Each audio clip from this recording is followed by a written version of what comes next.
Tiempo Internacional. El mundo en 7 días. El programa del Instituto de Relaciones Internacionales. Conducción: Cristian Reyes. Participan Norberto Consani y Juan Alberto Real. Producción general: Juana Álvarez Eiras.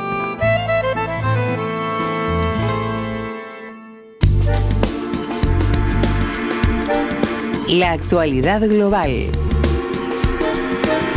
El mundo en 7 días. India-Pakistán. Máxima tensión entre ambos países tras el atentado en Cachemira. Luego del atentado mortal perpetrado el pasado 22 de abril que dejara un saldo de 26 muertos y más de 17 heridos cerca de la ciudad turística de Pahalgam, en la región de Cachemira, administrada por la India, las autoridades de este país adoptaron una serie de medidas diplomáticas punitivas contra Pakistán, a quien acusaron de fomentar el terrorismo transfronterizo. Las medidas incluyen la suspensión del histórico Tratado de Reparto de Aguas, el cierre del principal paso fronterizo terrestre y la retirada del personal diplomático. Pakistán negó cualquier vínculo con el atentado y advirtió que cualquier intento de la India por detener o desviar el flujo de agua sería considerado un acto de guerra. Rusia-Ucrania. Estados Unidos amenaza con retirarse de las negociaciones de paz si Ucrania no cede territorio y si Rusia no cesa con los ataques. Luego del letal ataque ruso con misiles y drones sobre la población de Kiev el pasado 24 de abril, que dejara 12 muertos y más de 90 heridos, el presidente Donald Trump criticó a su homólogo ruso, Vladimir Putin, por entorpecer las negociaciones y le exigió parar con los bombardeos para sellar un acuerdo de paz. Asimismo, Trump responsabilizó al líder ucraniano Volodymyr Zelensky por estar prolongando el exterminio después de que éste se opusiera a ceder Crimea a Rusia como parte de un posible plan de paz. Ciudad del Vaticano. Tras el fallecimiento del Papa Francisco, los cardenales iniciarán el cónclave para designar un sucesor. Con el fallecimiento de Jorge Bergoglio, el Vaticano activó de forma automática el protocolo conocido como sede vacante, que inicia el proceso de transición hasta la elección de un nuevo pontífice. De esta manera, durante el mes de mayo, el Colegio Cardenalicio convocará al cónclave para que 140 cardenales definan la votación. Los posibles sucesores de Francisco I se dividen en progresistas, moderados y conservadores. Nigeria. Más de 50 muertos por ataques armados en aldeas del centro-norte del país. Más de 50 personas murieron en 2 ataques ocurridos en el centro y norte de Nigeria el pasado 19 de abril en un contexto de enfrentamientos mortíferos intercomunitarios, según informó un responsable de la Cruz Roja. Estas áreas de Nigeria suelen verse azotadas por la violencia étnica y religiosa que puede exacerbarse por conflictos de tierra entre ganaderos peuls, musulmanes y agricultores mayoritariamente cristianos. Haití. El país caribeño se enfrenta a un punto de no retorno ante la creciente violencia de pandillas armadas. Según representantes de Naciones Unidas, Haití se acerca a un punto de no retorno por la violencia inusitada de las pandillas y por la escasez de fondos, amenazando con sumir al país en un caos total.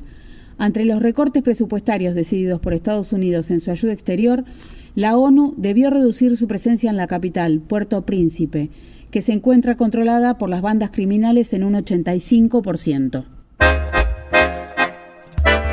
La entrevista de Tiempo Internacional.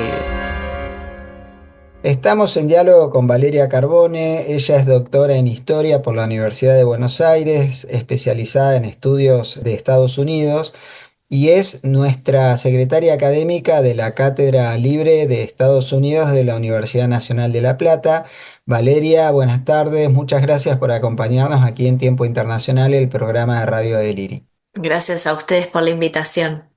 Valeria, tengo algunas preguntas que por ahí en el público en general están dando vueltas con respecto al presidente de Estados Unidos, tan revulsivo él, que parece que quiere reescribir la historia y el rol que Estados Unidos está cumpliendo a partir del siglo XX.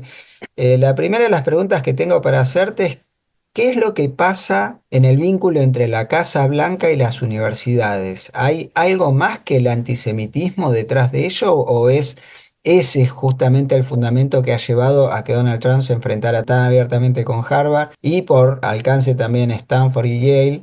y aparentemente Colombia ya se habría plegado a los pedidos de Donald Trump. Si es que, no, si es que estuviera equivocado, corregime por favor. Voy a empezar por el principio. Cuando empezaron las protestas en las universidades, que fueron protestas encabezadas por los estudiantes, pero a la que también se plegaron muchos miembros del cuerpo docente, estas protestas se enmarcaban en el contexto del conflicto entre Israel y Gaza, y las mismas universidades, en muchos casos, con el objetivo de poner fin a estas protestas, tildaron estas protestas de protestas antisemitas. O sea que en realidad el conflicto empezó en las universidades, entre la institución y los estudiantes que estaban haciendo protestas, ya fuese pro-palestinas, pero también con otros argumentos, como por ejemplo poner fin al genocidio, poner fin al conflicto. Se usaron diferentes argumentos.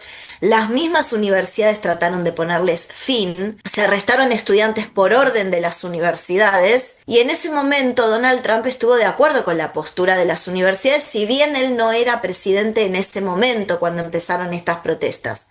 En el contexto más actual, con el cambio de gobierno, esto en realidad tiene que ver con otras cosas que se relacionan más con el tema de cómo se usa el financiamiento federal hacia las universidades como una estrategia de presión.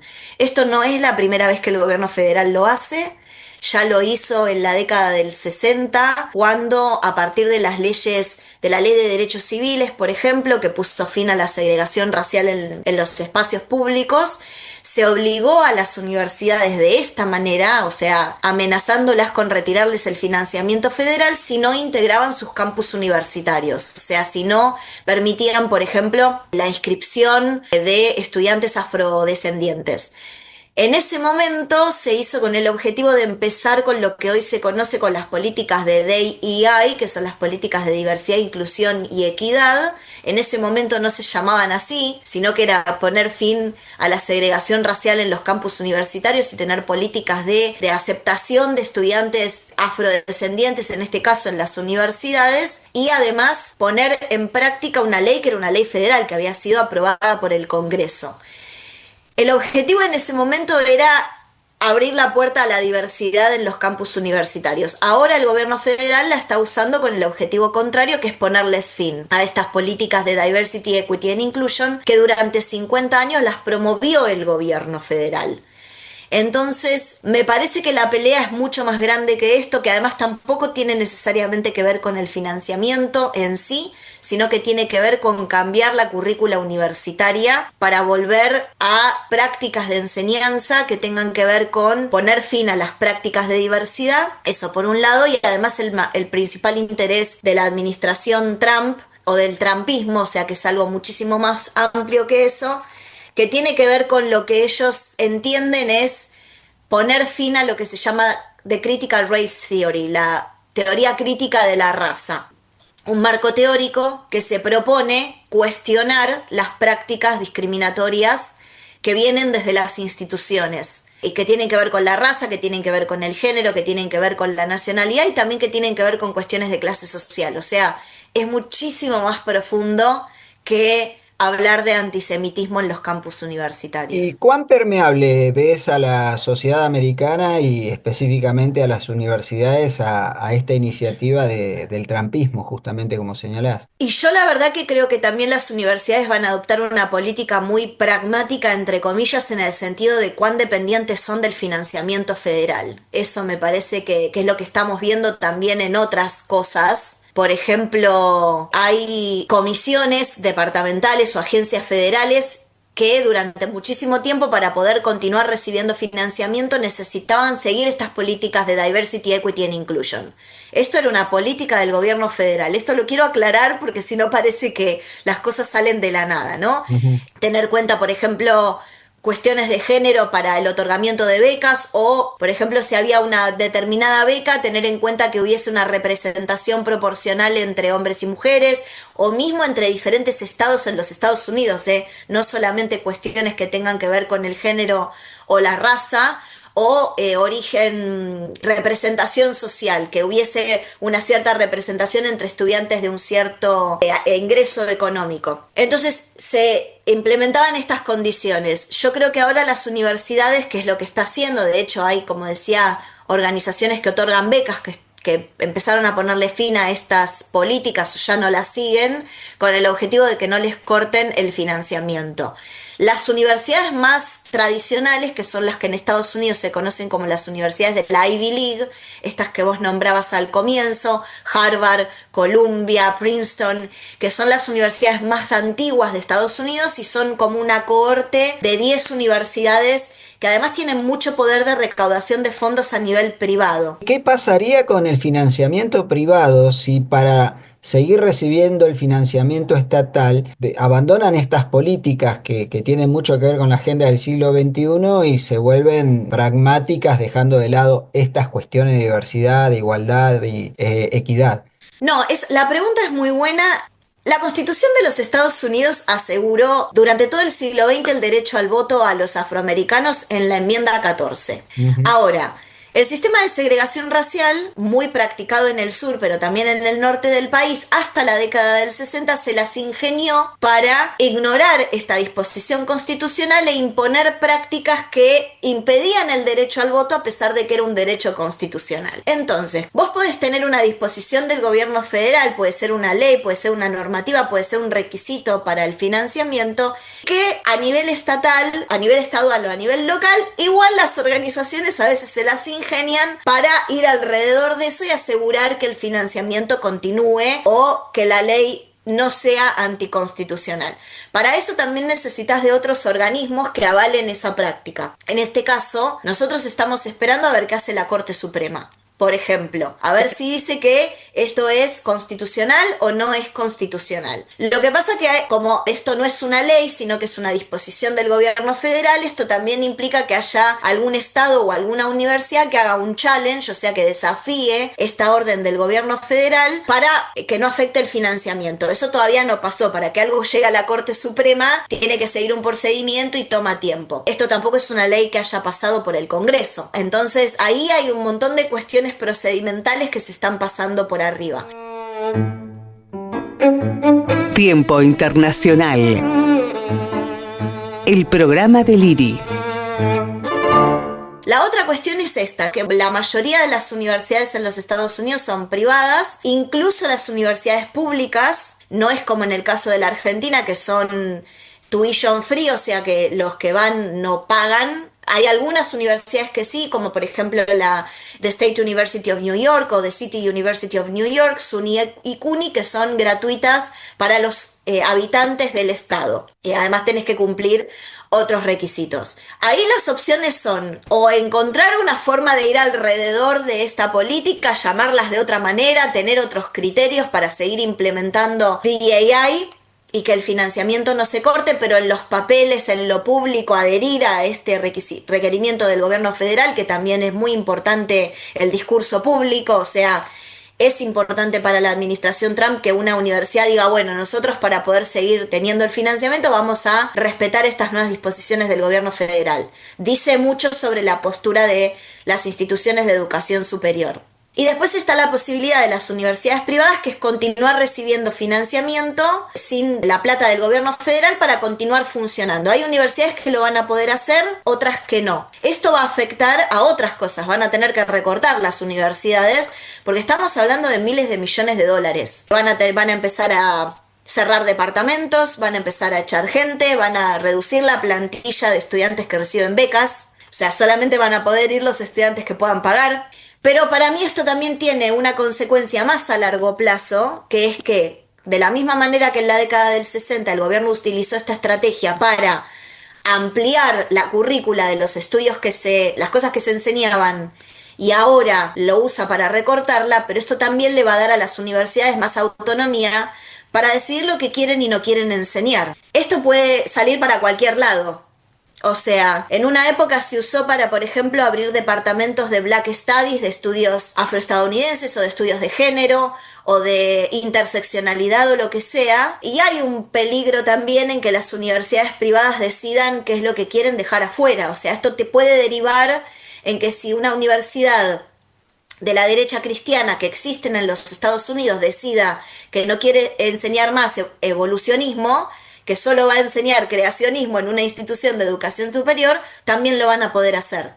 Entonces, esto tiene realmente consecuencias a muy largo plazo que van más allá de esta política puntual y que yo creo que a todo nivel es una involución, ya sea en lo que se enseña, pero también en la heterogeneidad de los campus universitarios. En Estados Unidos es muy difícil acceder a la educación superior, es muy costoso y además, y con esto cierro, el otro plan de Trump es dejar de facilitar planes de pago, por ejemplo, para gente que se endeuda y tiene muchas deudas estudiantiles, ¿no? Que era, por ejemplo, parte de la plataforma de Biden, era tratar de facilitar los pagos o eliminar la deuda de los estudiantes universitarios. Realmente esto tiene consecuencias a muy largo plazo para el acceso a la educación superior y al tipo de educación superior. Los hechos internacionales más importantes, analizados por docentes e investigadores del IRI, en Tiempo Internacional. Estamos en diálogo con la doctora Valeria Carbone, la secretaria académica de la Cátedra Libre de Estados Unidos. Valeria, ¿qué lectura haces de la asistencia del presidente Donald Trump a las exequias del Papa Francisco después de las críticas que recibiera justamente Donald Trump por parte de Jorge Bergoglio? Lo pensaría justamente en una cuestión más coyuntural, que primero que es un espacio en donde se van a reunir un montón de líderes mundiales y no se quiere perder de no estar ahí, porque estás, como mencionábamos recién, uno ve las imágenes y desde Macron hasta Zelensky van a participar. Y él además lo usó como una oportunidad de tener reuniones bilaterales, entonces no es que está yendo a los funerales de un líder religioso mundial, sino que está yendo a ejercer presión en el orden internacional. Ese es el objetivo del presidente norteamericano. Otra cuestión es que el expresidente norteamericano Joe Biden, que es católico, él anunció que iba a ir, entonces quedaba no muy bien que fuese el expresidente y no el presidente en ejercicio. Entonces creo que ahí también hay una cuestión de imagen a nivel doméstico y también la presencia de estos líderes mundiales, querramos o no, es un mensaje para lo que va a venir ahora, que es la elección del nuevo Papa. Estamos todos los que nos interesa el orden internacional y cómo está cambiando el orden, o cómo ya cambió el orden internacional, nos va a interesar mucho ver cuál es la orientación del Papa que se va a elegir. En su momento, hace 12 años atrás, fue todo un mensaje que eligieran un Papa, a nivel internacional fue todo un mensaje elegir un Papa jesuita, hablaba de la pobreza, un mensaje del que la Iglesia se había alejado en el sentido de la práctica, ¿no? Que también hubo una cuestión estratégica en elegir esto y la agenda progresista para la Iglesia de este Papa. Generalmente nosotros medimos el progresismo según de qué lugar está parado el que habla. Para la Iglesia, el Papa Francisco fue un Papa terriblemente progresista.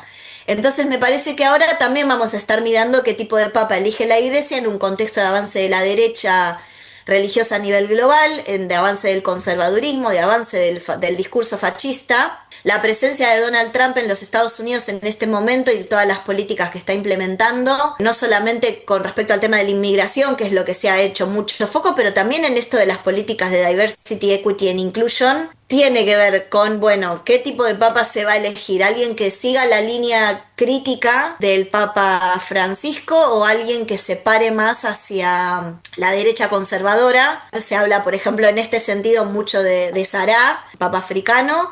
Entonces, bueno, me parece que también los líderes mundiales hacen acto de presencia para dejar su impronta en la elección de un nuevo líder del orden internacional que también va a tener peso en lo que pase en el orden internacional. Hemos estado hablando con Valeria Carbone, doctora en Historia por la UBA, especializada en estudios de Estados Unidos, y la secretaria académica de la Cátedra Libre de Estados Unidos de nuestra universidad. Valeria, muchísimas gracias por este tiempo compartido con Tiempo Internacional. Gracias a ustedes por la invitación.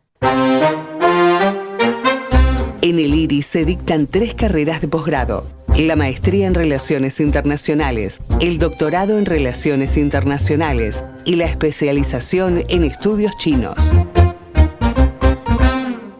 Soy Laura Abogado Bordazar, la secretaria académica de la maestría en Relaciones Internacionales y de la especialización en Estudios Chinos. Ambas carreras de posgrado se dictan en el Instituto de Relaciones Internacionales. En el caso de la maestría se inauguró este año 2025 la 39 cohorte, y en el caso de la especialización, la quinta cohorte de alumnos. En ambos hemos tenido alumnos tanto de Argentina, de universidades privadas, de universidades públicas, y también del extranjero, ¿no? De Ecuador, Colombia, en el caso de la especialización de Estados Unidos, de México, y obviamente de todas las provincias o de varias provincias de Argentina. Las particularidades de este año, bueno, nuevamente hemos recibido alumnos que están interesados en discutir, en reflexionar acerca de la geopolítica internacional, acerca de la política exterior de Argentina, de América Latina, de los nuevos cambios en la geopolítica mundial, ¿no? Que prácticamente año a año se van renovando las reflexiones y los discursos, y por eso recibimos constantemente alumnos de todas las disciplinas interesados en esas temáticas. Y en el caso de la especialización en estudios chinos, China, como se sabe, es un país que cada vez requiere más y más conocimiento, y bueno, y hemos recibido también muchas consultas y hemos recibido también muchos alumnos que se han sumado para profundizar en el conocimiento de este país, que bueno, claramente está cambiando y está teniendo mucha presencia en la geopolítica internacional. Análisis de la actualidad en tiempo internacional. Buenas tardes, bienvenidos, bienvenidas a una nueva edición de Tiempo Internacional, el programa del Instituto de Relaciones Internacionales de la Universidad Nacional de La Plata. Tiempo Internacional, el mundo en 7 días. Mi nombre es Cristian Reyes y como cada miércoles a las 19 horas me acompañan 2 especialistas en la materia. El magíster Juan Alberto Rial, secretario del Instituto de Relaciones Internacionales. Buenas tardes, Juan. Hola Cristian, buenas tardes Norberto, ¿cómo les va? Y el director y fundador de nuestro querido instituto, el profesor doctor Norberto Consani. ¿Cómo le va, Norberto? Buenas noches a ustedes y a todos los oyentes. Así arrancamos, que tenemos una agenda apretada con temáticas muy interesantes. El mundo sigue girando, nos sigue dando muchas noticias de cotidianidad y de coyuntura importante. Estaremos hablando un poquito hoy de los sucesos entre India y Pakistán, del atentado en Cachemira. Asimismo hablaremos un poquito de lo que va a ser el cónclave para la elección del futuro sumo pontífice y de lo que está pasando con Rusia-Ucrania, que siempre nos da material, sobre todo con esta posibilidad de que Estados Unidos pueda llegar a retirarse. Así que arrancamos, ¿qué les parece? India-Pakistán, atentado en Cachemira, ha escalado, digamos, la tensión entre ambos países después de este atentado que ha dejado aproximadamente 26 muertos y más de 17 heridos en la región de Cachemira, en la parte de la India, y se han tomado medidas extremas. ¿No es así, Juan, Norberto? La India y Pakistán, sobre todo Pakistán, digamos, son casi totalmente desconocidos, digamos, cuando se habla el gran público, e incluso en las investigaciones se menciona poco. Primero tenemos que decir que son 2 países nucleares. Y ahí salta algo que es importantísimo, que también es un mensaje para enviar, digamos, a través de nuestro programa, que así como Argentina y Brasil, que tenían desarrollo nuclear, pusieron el tema nuclear, no lo llevaron al tema militar, sino que era el núcleo por actividades civiles, ahí tenemos el contraejemplo, más o menos simultáneamente, de India y Pakistán, que los 2 están armados nuclearmente. Y esto es extraordinariamente grave porque además ahí se juntan temas religiosos, temas de nacionalismo. Es muy fuerte lo que está haciendo en estos momentos la India con el presidente Modi. Entonces esto es muy complicado. Acaba de tener una elección complicada el presidente Modi y va a inflar, como hacen todos siempre, cuando hay un problema interno, inflan el nacionalismo. Ya lo conocimos nosotros en la dictadura militar en América Latina. Ese es un tema grave. Y el tema de Pakistán, por otro lado, y lo que significa esa región del mundo. Así es, Norberto. Bueno, gracias por el comentario. Juan, en base también a lo que dice Norberto, ¿qué gravedad tiene también analizar esto desde el derecho internacional, del tema fronterizo? Sí, bueno, India amenazó justamente con cerrar las fronteras, con cerrar ese famoso tratado del agua que ambos comparten y con retirar parte de personal diplomático. Sí, los 2 han bajado sensiblemente las representaciones diplomáticas de sus respectivas capitales, han congelado el comercio, inclusive el dirigido a terceros países, una decisión que tomó Pakistán. India suspendió los efectos del Tratado de Aguas del río Indo, en cuya negociación participó el Banco Mundial. Pakistán adelantó que esto sería visto como un acto de guerra porque necesita justamente los recursos hídricos, no solamente por cuestiones de naturaleza comercial, sino para mantener abastecida a su gigantesca población. Estamos hablando de dos colosos. India con 1.300 millones de habitantes, Pakistán con 250 millones de habitantes, uno de los países es hinduista mayoritariamente, el otro es musulmán, las tensiones existen entre ambos desde 1947, particularmente en la zona de Cachemira. Cachemira inclusive tiene una porción de su territorio que es pretendida por China. Estamos hablando de un choque de gigantes, más propio de la antigüedad, cuando hablamos de civilizaciones tan antiguas, tan añejas, milenarias, que de la modernidad, pero con armamento de tipo nuclear en los tres casos. Y se está viendo una escalada muy seria porque todos y cada uno de los actos conducen justamente a una aceleración del conflicto que va a ir quitándole opciones a los actores, salvo que alguien tenga un dejo de racionalidad, apriete el freno, ponga punto muerto y comiencen a negociar. Ha habido enfrentamientos en creo que 5 ocasiones. Sí, La mínimo del última. año 99 vienen enfrentándose. Claro, y la última de ellas en 2019, pero en términos discursivos todo está muy encendido, todo indica que va a haber una espiralización del conflicto. Como señalaba Norberto, las preocupaciones de la comunidad internacional ahora mismo parecen dejar de lado esta cuestión con la enorme gravedad que puede llegar a tener en una de las zonas más densamente pobladas del mundo y con un choque de civilizaciones que Huntington ha traído a colación en la década del 90 y que no pierde actualidad.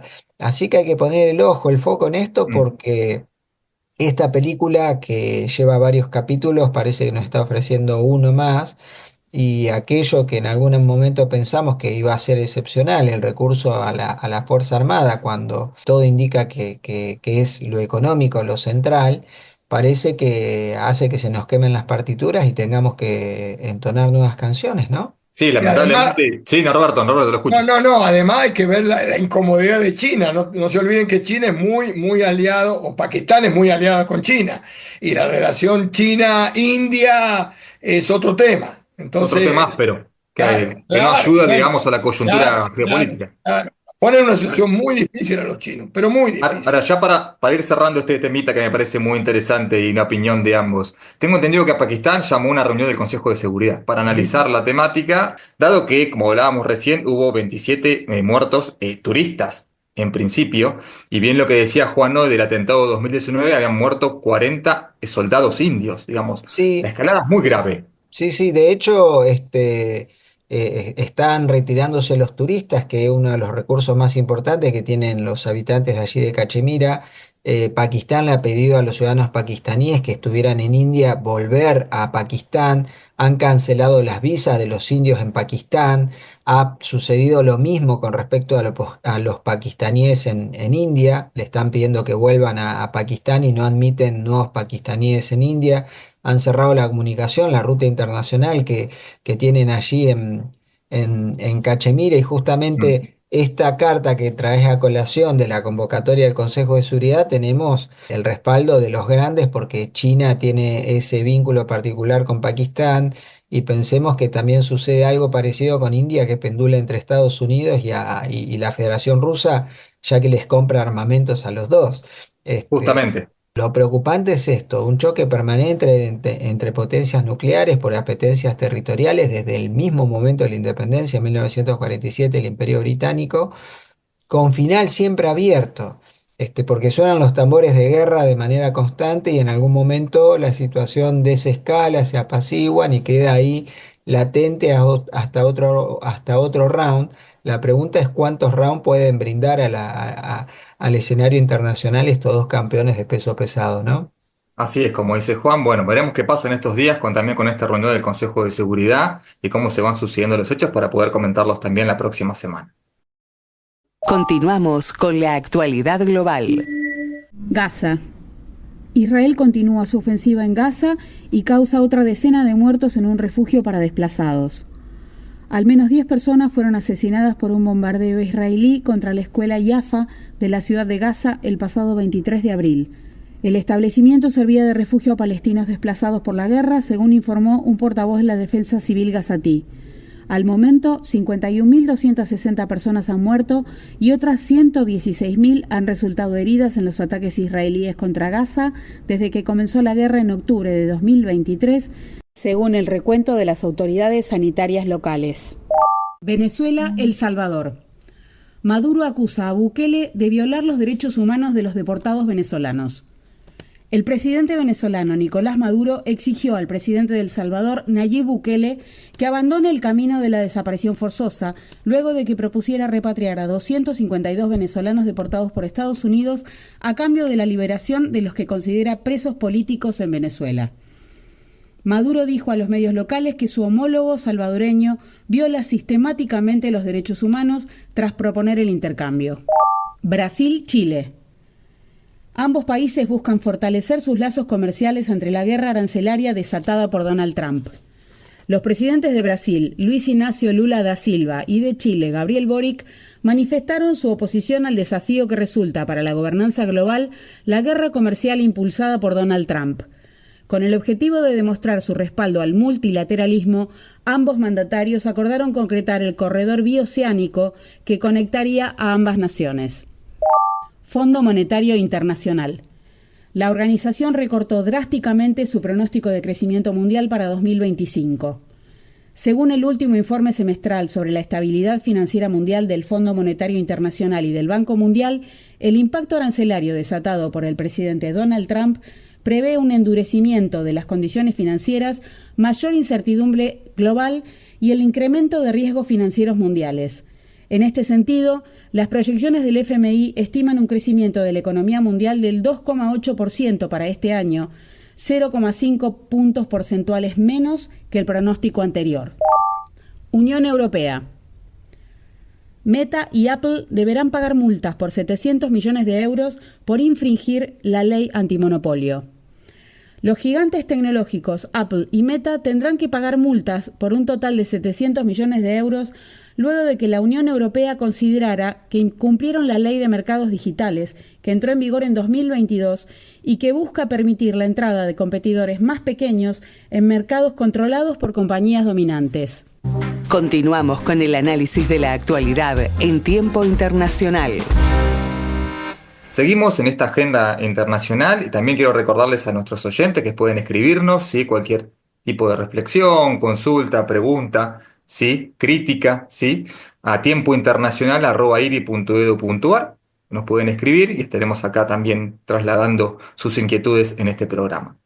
Siguiendo, como les decía recién, con la coyuntura internacional, esta cuestión global, también tenemos otro conflicto bélico muy importante que sigue, una guerra que sigue al día, lamentablemente, que es la guerra Rusia-Ucrania, y Donald Trump hace poco amenazó con retirarse, también lo hizo saber el secretario de Estado Marco Rubio y el vicepresidente Vance, de las negociaciones de paz si no colabora Rusia, por un lado, que hay que recordar que ha atacado nuevamente Kiev con misiles y con drones, y ha responsabilizado a Volodymyr Zelensky, a Ucrania, por no ceder Crimea a Rusia. No ceder territorio. Otro tema que evidentemente se demuestra la actitud de Estados Unidos, o de Trump en este caso. Él quiere, llevarse los laureles de terminar el conflicto, cueste lo que cueste. Bueno, ahí va a tener un serio problema porque Zelensky o quien sea no puede, de ninguna manera puede justificar perder de esa manera el territorio. Y tampoco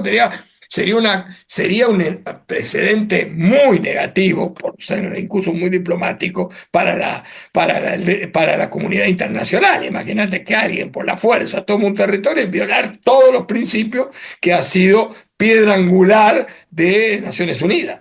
Y sigue el tema, ya van más de 3 años, que Trump decía lo soluciona el otro día, y no solo no lo solucionó, sino que lo sigue agravando. Como bien dice Norberto, Juan, quería hacerte una consulta. Sí. Porque esta cuestión territorial nos lleva, vos como profesor también de Derecho Internacional, nos lleva a una cuestión de un principio westfaliano de la soberanía estatal. Ciertamente, de hecho, entre los puntos que propone Donald Trump a Ucrania para aceptar con respecto a las demandas rusas está prácticamente la cesión del 20% de su integridad territorial. Crimea ya da por descontado que es rusa. Después la zona del Donbass, más la parte del sur que está ahora mismo ocupada por el Kremlin, y de acuerdo a las declaraciones hechas por los líderes ucranianos, entre ellos Zelensky, es inconstitucional para ellos, ni siquiera algo que políticamente no pueden considerar, sino que está vedado por normas constitucionales ucranianas la posibilidad de reconocer soberanía rusa sobre el territorio ucraniano. De hecho, entre las chicanas Donald Trump decía: ¿por qué tanto quieren Crimea ahora si durante 11 años no movieron un dedo? Responsabiliza a Ucrania por una guerra de agresión que fue rusa, y ahora mismo en estos días hubo muy malas noticias para una posible salida negociada, porque de la reunión que iba a haber en Londres se bajaron los principales representantes americanos y quedaron negociando a un tercer nivel, técnicos, representantes, eso sí, de los principales involucrados en el conflicto, pero no fue Marco Rubio, que es el secretario de Estado, no fue Witkoff, que es uno de los principales negociadores de Donald Trump, lo cual causó enorme molestia en el Foreign Office y en la diplomacia europea.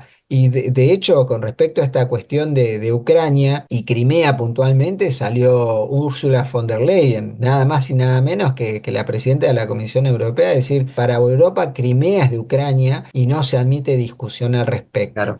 Y bueno, ahora está esto del ultimátum de Donald Trump, diciendo que si no se ceden posiciones, porque entre otras cosas también, Cristian, está la voluntad de Estados Unidos de hacerse cargo de Zaporilla, la principal central nuclear de Europa, y que Así provea es. de servicio eléctrico tanto a Ucrania como a Rusia, de tener el 50% de la producción de tierras raras de Ucrania, las ganancias de producción de tierras raras, porque de la perspectiva de Trump, Ucrania le debe 300.000 millones de dólares, Mm. cuando Zelensky reconoce solamente 100.000 millones, y la garantía de que no va a ser parte de la OTAN, pero sí pudiera ser parte de la Unión Europea, Sí, sí, más un fondo de estabilización que deberían aportar los rusos para la reconstrucción. la Todo indica reconstrucción. que sería una suerte de capitulación ucraniana, la única Sí, salida posible de la perspectiva de Moscú y de Washington, envalentonamiento, perdón, me estoy trabando de mm, Putin en atacar Kiev, entendiendo que Washington le ha dado una carta blanca al respecto. Pero bueno, eso generó la reacción de Trump, que por la sí, vía así de es. Truth Social le dijo: basta de atacar Vladimir. Pero es lo más severo que se ha escuchado con respecto a la Casa Blanca manifestándose en contra de algo llevado adelante por el Kremlin. Todos entienden que el Kremlin habla a través de la Casa Blanca, y esto genera enorme molestia en la Unión Europea, naturalmente, que no se sienten partícipes de una mesa de negociación, y de Ucrania, como si las cosas de Ucrania se decidieran sin la participación ucraniana y sin la participación de sus socios de la Unión Europea. Absolutamente, Juan. Justamente, bueno, ya para ir también cerrando el tema, la negociación y el trato a Ucrania es totalmente asimétrico, ¿no? Ucrania queda pendulando en el medio de grandes potencias de su destino, ¿no? Su futuro. Y ya para cerrar este tema, Norberto, le hago una consulta. Usted, con la experiencia que usted tiene de años en también las relaciones internacionales, ¿qué panorama ve si Estados Unidos se retira definitivamente del acuerdo de paz? Era un panorama negro. Europa, como bien recién lo decía Juan, de von der Leyen, que de alguna manera es la opinión de la Unión Europea y está avalado en ese aspecto. Bueno, yo creo que los que lo han visto esto muy claro fueron los alemanes. Es decir, los alemanes que se están rearmando a un ritmo increíble. Incluso han tenido, digamos, una modificación incluso la Constitución para rearmarse, rompiendo toda una política de defensa de décadas después de la Segunda Guerra Mundial. Ahí está la Totalmente. respuesta. Los alemanes la ven venir. Si se Sí. retira Estados Unidos, ahí tenemos un conflicto en el medio de Europa. Mm, Esto es un tema no menor. Y también Macron. También Macron la tiene claro.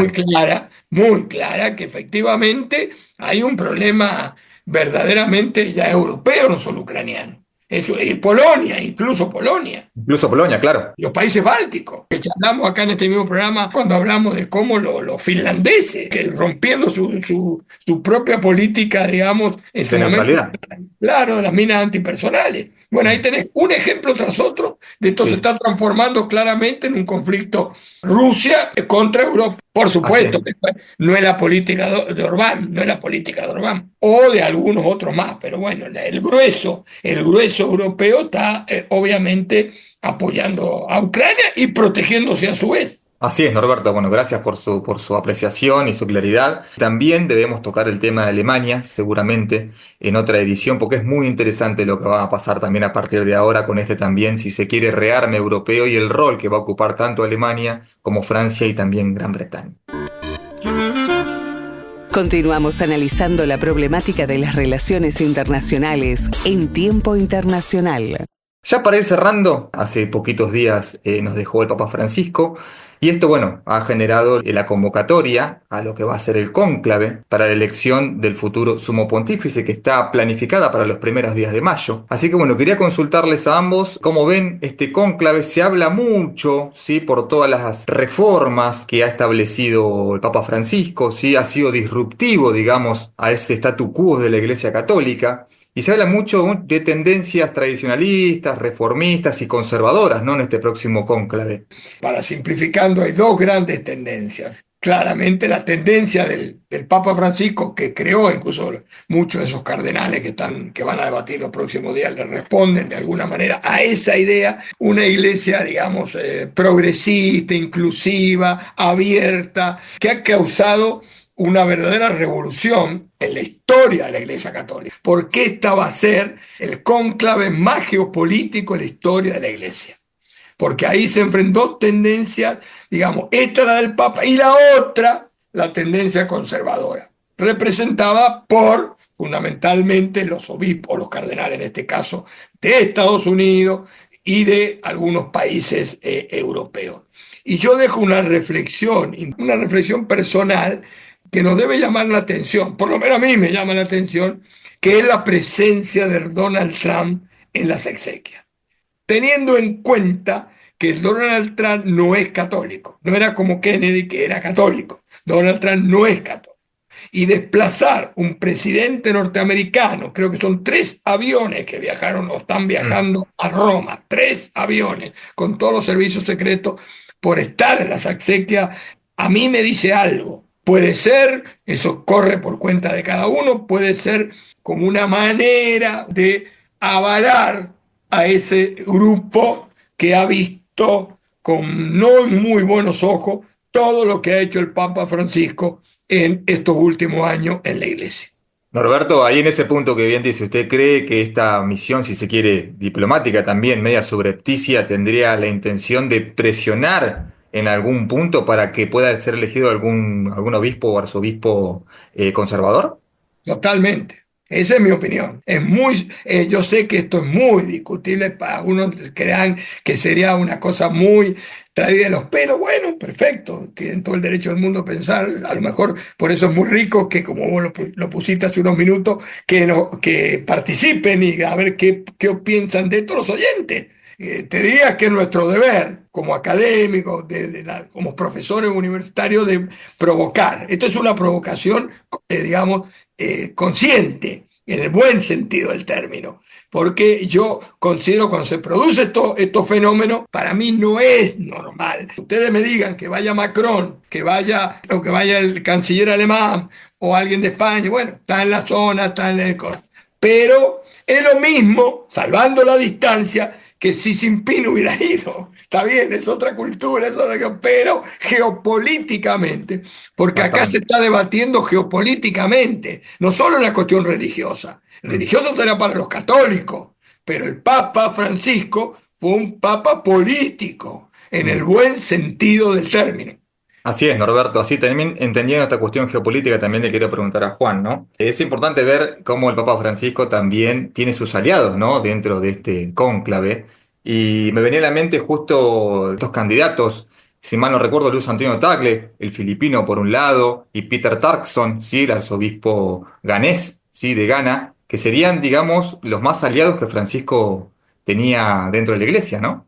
Los analistas creen que Zuppi, el italiano, era el favorito de Francisco, porque de hecho fue a quien él había designado como presidente de la conferencia episcopal y fue a quien, por ejemplo, en algún momento permitió dentro de la arquidiócesis que él manejaba que fuera bendecida una pareja homosexual. Lo cual indica que compartía los valores progresistas que Francisco Mm, quiso imponerle a la iglesia. Ya muchos descartan a Parolín, el que es secretario de Estado, mira. porque tuvo un perfil muy alto Francisco en el manejo de la Mm, política exterior de la Santa Sede. Era un secretario de Estado que no podía trabajar como tal porque no delegaba mucho. Y el candidato filipino a quien vos mencionabas, a Tagle, tuvo en algún aspecto, independientemente de que se hablaba del Bergoglio filipino, expresiones muy duras con respecto a cuestiones vinculadas con la comunidad LGTBI o la mm. eutanasia, que Sí, son rupturistas en la sí. agenda de la iglesia.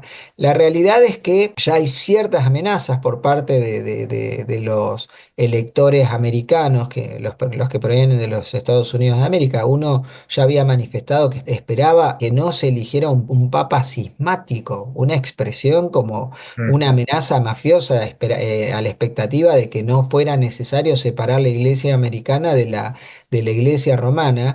Juan, qué término cismático, ¿no? En esta Perdona coyuntura. que te interrumpa, Juan. Relacionalo esto con lo de Trump. Relacionalo esto con lo de Trump. Lo Sí, que a estás eso diciendo. apunto, a eso apunto. Y vino desde Estados Unidos Carlos María Viganó, quien fue arzobispo de Washington y nuncio apostólico en Washington por ser el arzobispo de allí, quien pidiera la renuncia del Papa Francisco en su momento. La iglesia americana es la que más recursos económicos maneja, no necesariamente es la que mayor cantidad de representantes tiene, porque en ese aspecto los europeos siguen siendo mayoritarios, aunque no con un predominio como el que tenían antiguamente. De hecho, yo estuve revisando los números de los 135 electores, 108 fueron creados por el Papa Mm, Francisco, pero por ejemplo, de Europa vienen 53. Oceanía ahora tiene 4, algo que históricamente no tenía. América del Norte, 16, uno menos que América del Sur. Pero insisto, el tema este de los aportes económicos y del nivel de presión y lo conservadores que son los cardenales americanos frente, por ejemplo, a los alemanes, va a generar una enorme fricción en este cónclave que en términos teóricos no se sabe cuánto va a durar, se sí. sabe que es Ay, posible que dure unos 15 días, creen que va a haber muchísimas votaciones. Y acá traigo a colación algo vinculado con la cultura popular, si se quiere. Lo paradójico de la película Cónclave, que ahora está siendo vista en muchísimas plataformas por muchísimas personas, donde el cardenal americano era progresista frente a los cardenales más conservadores como el italiano y Mm. los africanos, que en términos, si se quiere, de doctrina católica, los africanos sí son conservadores, pero acá querían invertir el rol del cardenal americano presentándolo como mucho más progresista de lo que realmente son. Habrá que ver cuál es el perfil del nuevo papa. mira, El Juan, 80% de los cardenales que van a elegir al próximo papa son cardenales que fueron creados por Francisco. lo que yo quiero marcar. Claro, esto, viste, puede salir cualquier cosa. Pero sí un dato importante, lo que vos decía Juan de Zuppi, porque Zuppi es la niña de Bergoglio, es italiano, siempre fue el predominio de Italia, y además, junta que es de Europa, entre comillas, occidental, y tiene detrás a los países, o a esos 80 o parte de eso, que siguen la línea de Bergoglio. Así que bien. esa es una línea para ver. No te digo que va a ser Zuppi, pero esa es la línea y lo que venimos diciendo que está el fantasma del cisma va a estar presente en este cónclave. Bien, Norberto, bien, bárbaro. Gracias a ambos por este tiempo, también estas ideas. Debemos ir cerrando porque ha sido muy interesante la agenda de este miércoles, que prometemos seguirle y continuarla el miércoles que viene, próximo programa. Y les recuerdo una vez más a nuestros oyentes que pueden escribirnos a tiempointernacional@iri.edu.ar. Puede encontrarnos en X, YouTube, Facebook e Instagram. Nuestro sitio web es www.iri.edu.ar.